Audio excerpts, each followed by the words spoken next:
I think it's much better, like, we like girls to know what they do.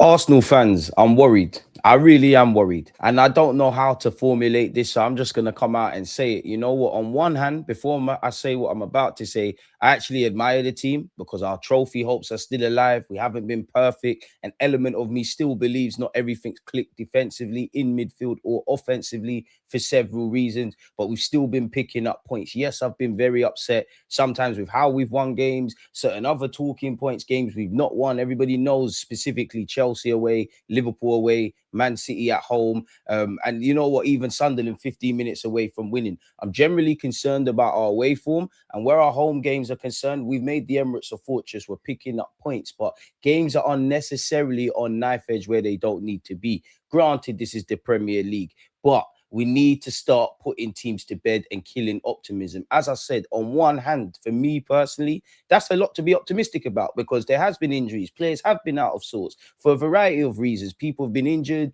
you know, so attackers haven't been able to play together and get the full flow of things. Individually, attackers need to do their thing. The backdrop of generally in the last few years, not just this season, is Mikel Arteta either needs to put the handbrake down or find some way of facilitating, you know, our attack to playing at its free-flowing best for whatever reason. These players are good enough to score goals. There's been times where I think the tactics crippled them. In the last couple of games following Wolves up until this point, the hardest thing to do in football is score goals, isn't it? And I think these footballers, you know, you're all good enough, old enough, big enough, ugly enough to put the ball in the back of the net, people. So that's like, it's like, I'm optimistic about what we could do this season, but I'm also a bit nervous because I can't deny the warning signs are there, and at some point they're going to correlate. Let's be real.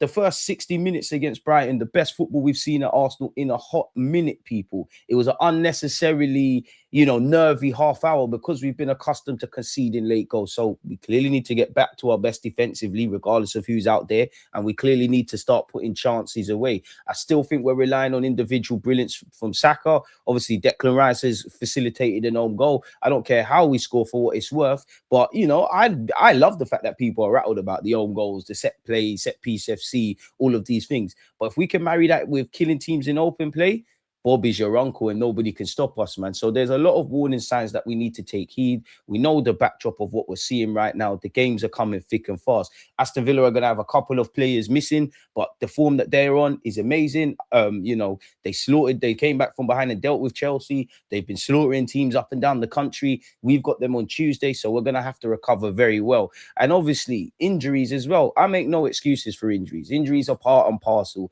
of the squad. Unfortunately, the only conversations you want to have around injuries is who gets in the matchday squad, who gets in the 11. Unfortunately, having more players is for situations like this. And even with the depth, almost everyone's been injured, people. Even a couple of kids like Anus and Max Dowman have been injured. So regardless of if we've got the full 11 or full 20-odd man squad or none, we still need to go and achieve what we need to achieve in May. So that's what makes me excited and obviously nervous because surely the gaffer knows this, the players know this. I think Brighton was on the players, if I'm honest with you. I'm very much at the front line when I think Mikel Arteta isn't facilitating certain things, but I think it's on the players. Several players with several chances, people. Several players with several chances have not put the ball in the back of the net. You do have that in football. It does happen, but I think we're becoming too accustomed to that. Now, we got it done against Brighton, but we need to start.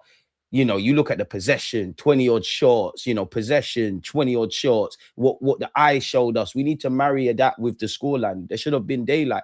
At best, we should have been vexed that we conceded a goal, you know, which was their first shot on target. So again, turn the domination. You give teams a chance. It can change games on its head.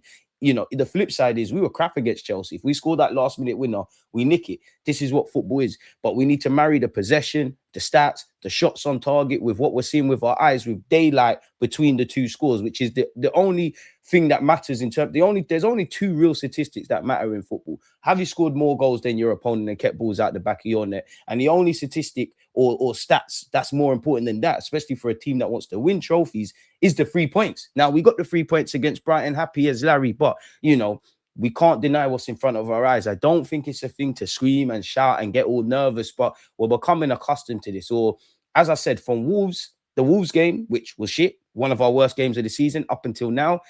I think we've still got chance creation issues. We're not creating mad chances and doing how we should be as an Arsenal team, but we are creating chances. We're creating more than enough. It's more of a conversion issue, which is why I think the last few games has been on the players. It's an age-old saying. The most difficult thing to do in football is put the ball in the back of the net. And whoever spat that, they're getting royalties from Arsenal Football Club because we're making that statement ring true each and every time. Now, if I share my screen with you lot, and don't forget to let me know your thoughts, people. Big up Odegaard, by the way. I'm not going to offer any thoughts because I've done speaking about him, but let me know your thoughts on Gyökeres and everything else. Arsenal have scored just one goal from 9.23 XG in their last 4 matches, excluding penalties. And then obviously look at own goals.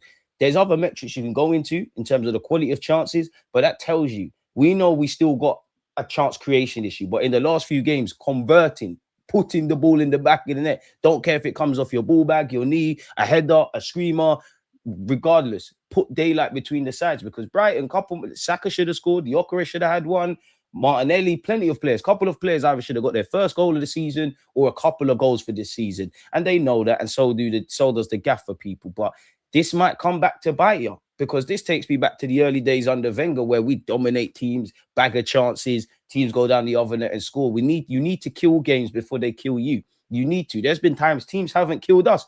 You know, there's been periods we've not rid a lot, but been under the cosh. They didn't kill us. We've nicked something out of the game. Chelsea probably should have done that, if I'm honest with you. And again, in terms of converting chances, this is something that I think is going to come back to bite us, people. Look at the first half, because for me, best 60 minutes I've seen in a minute.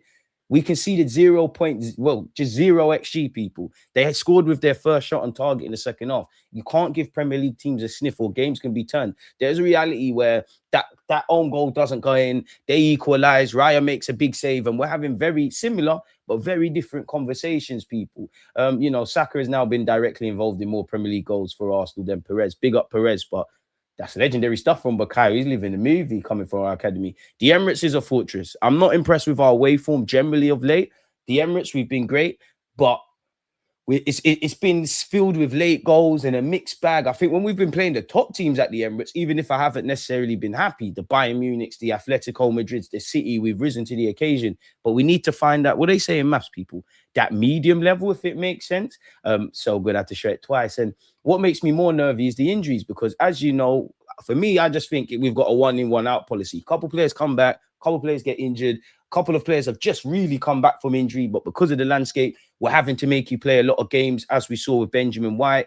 Gabriel Magalhaes, obviously, they kept that one under wraps. He came off the bench. He got some minutes. I wonder if he's good to go against Villa. If he is, we've got to wrap him in cotton wool. Obviously, the Hincapiés, all of these guys, you got to wrap them in cotton wool. Declan Rice is playing right back. Mascara's gone at the moment. Ben White's gone at the moment. Gabriel Magalhaes has just come back, and he's had 2 big injuries in 2025. You lot need to really look after him. Jurriën Timber picked up a knock against Crystal Palace. Calafiori got injured in the warm-up, which provided the first start of the season for Miles Lewis-Skelly. So for me, I don't know. I don't know if the players need to look after themselves. I don't know if it's Arteta with, resting and navigating the squad. I don't know if it's the physios. I don't know what it is, or if it's everything. But what I do know is an ignorant fan that's not at London Coley need to get this under wraps. And with us being on the eve of January now, I can't lie. I'm not saying I would love stars, but I think whether it's the loan market, whether it's lesser known profiles, whether it's some targets we've been scouting that, needs kind of must, I think we could do with, even if it's the loan market, I think we could do with a couple of players in January. Like, no one can convince, I couldn't tell you who, but a Tomiyasu, Timber, versatile defender would not go amiss. Personally, central midfield, because look where Rice is played. Rice did well at right back, and you saw no difference. And big up Mikel Arteta for giving Rice his plaudits. Rice will do everything. I don't think Rice has any tradesman qualification, but I bet if you told him, my boiler broke, I need someone to fix it. You got a job, you call this man in it, he handles it. But come on, and even Declan Rice, I know he's a horse, he's an engine. Well, we're going to run him into the ground, didn't it, really and truly, man? And big up Declan Rice for his touch maps as well. Didn't actually thank the Lord, didn't have to defend too much in the Brighton game per se. And big up the boys for how they actually managed the last half an hour, even though I'm not happy with conceding it, become nervy, us Arsenal fans. We've conceded many a late goal, really and truly. The only time we conceded a late goal and got out of there, or still were happy somewhat, was obviously the penalty shootout against Crystal Palace and Wolves. Really big up own goal, man. But that's what I mean, Mikel Arteta. Own goal wasn't seen at the beginning of the season. You've rewritten the strategy. You've given him opportunities, and he's taking his chance. Gyökeres could learn a thing or two, people. We've got to navigate the squad, man. I saw this on The Athletic. Starter, sub minutes, substitute, no minutes, not in the squad. And again, you just have to look at the ones in green, the Callers, the Sackers, Eve Slyly, even Gyökeres who picked up or not. There's no correlation. There's a correlation with these lot are more likely to get injuries. And every manager has favorites. Every manager has strongest players they want to play. Every manager's got that. But it does feel like, despite the depth, it's still like we play in 11, if it makes sense. Like there's a couple of players we throw a hat on, and then it becomes a needs must sort of thing. We've got a squad, we're gonna have to utilize it. Obviously, at this moment in time, we can't really do that. So I genuinely just think the amount of injuries and the knock-on effect with having to move people around and the amount of games, I do think it's unsustainable. I do think we're going to shoot ourselves in the foot if we keep having games where we're dominating possession but not putting daylight between the sides. I think it's unsustainable. But as I said at the beginning, I haven't necessarily been happy generally with how we've been playing in this first half of the season, but we've still been navigating. Of course, there's been moments we should have done better, but we're still in with a fighting chance of doing what we need to do. And I don't know about anyone else on YouTube, but this all comes from a place of love. I don't like to watch other teams because I think we can be our best friends or our worst enemies. And I think many Arsenal fans know we have this ability to shoot ourselves in the foot. But I'm looking at other teams. It's not to say City are perfect. When everyone's fit, we're better defensively than them. They can kill games in 2-3. Give them 2-3 chances. They're scoring 2-3 goals. In terms of passing, 2-3 passes between Cherky, Foden, Haaland, 9 times out of 10 it's gone.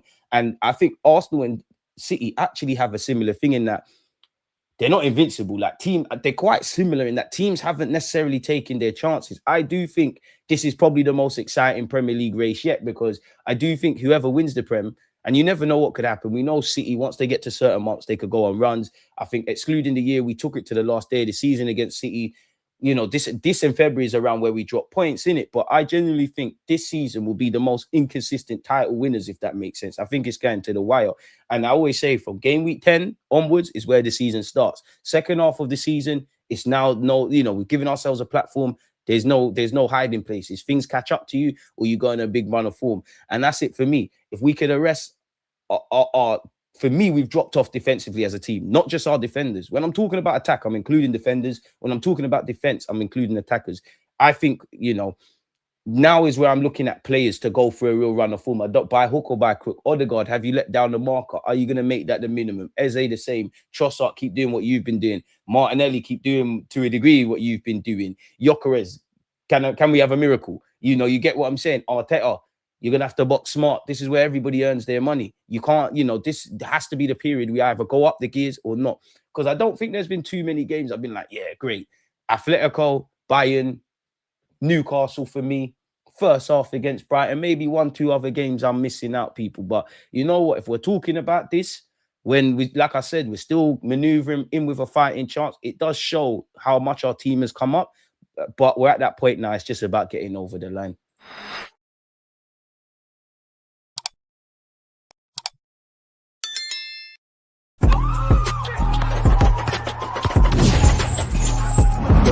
Always